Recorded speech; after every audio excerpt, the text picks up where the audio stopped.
itself is a word. The word is interesting because it's a word that comes from a pagan. Hollywood is the holy wood, and it was the wood that the magical wands were made out of in the pagan sorcery, magic. And these wands were believed that the sorcerers that possessed them could put people into trances and control them. This is part of, this is symbolic, but it's also important to understand that part of what Hollywood literally does is it puts people into trances. It's a dream state. They call it the dream machine in the United States.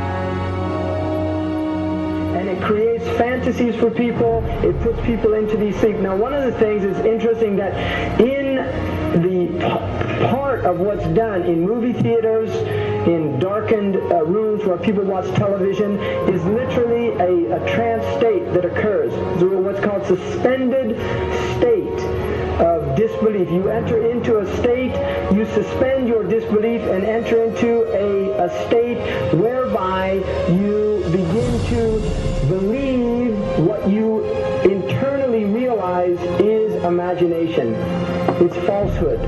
Films are magic. It's just magic. You go and you watch these things and people get caught up in them. People cry during films, all this catharsis that takes place in these things. Many of the films, and this is an important element in the control mechanism, is literally allow people to go and have certain type of catharsis as a purging experience, which Aristotle talks about the necessary element. One of the necessary elements of tragedy is to create this cathartic experience. And this is why a lot of the films, especially also news and things like this is why news is very important in this culture. Everybody watches the news. They have this tragic, cathartic experience of watching the tragedies of others and then feeling safe and complacent in their own experience of this suspended state of illusory well-being. So these are very intricate and sophisticated methods. Now, I think it's dangerous, although there are elements, there's concerted efforts that take place, there's also a lot of people that have similar worldviews that aren't necessarily working together in concerted efforts.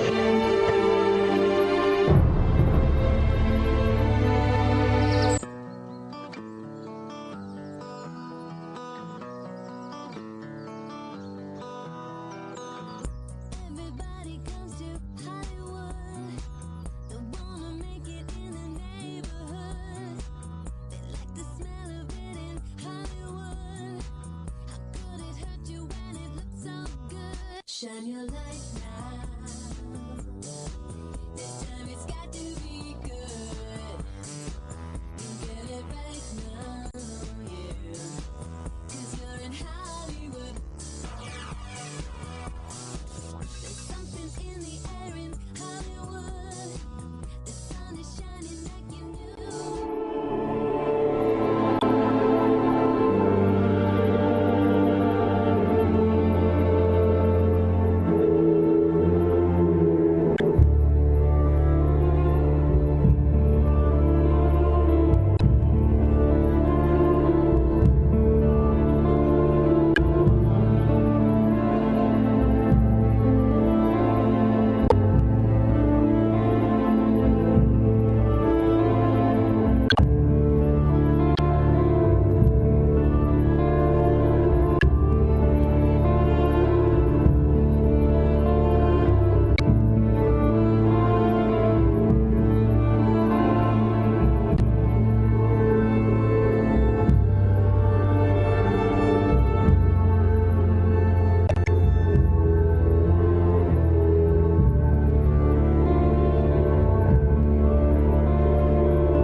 supposed to be up here. Looking at that? I just wanted to know. Well, you're old enough, I suppose. You should know the story. Okay, here we go. It was 1832, on a night much like this.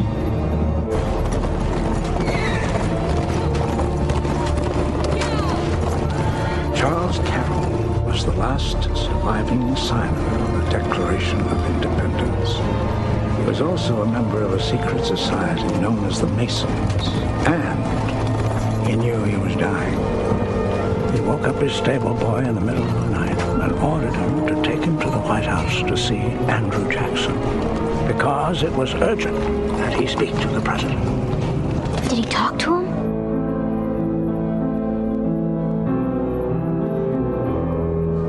No, he never got the chance. The president wasn't there that night. But Charles Carroll had a secret. So he took into his confidence the one person he could. My grandfather's grandfather, Thomas Gates. What was his secret? A treasure. A treasure beyond all imagining.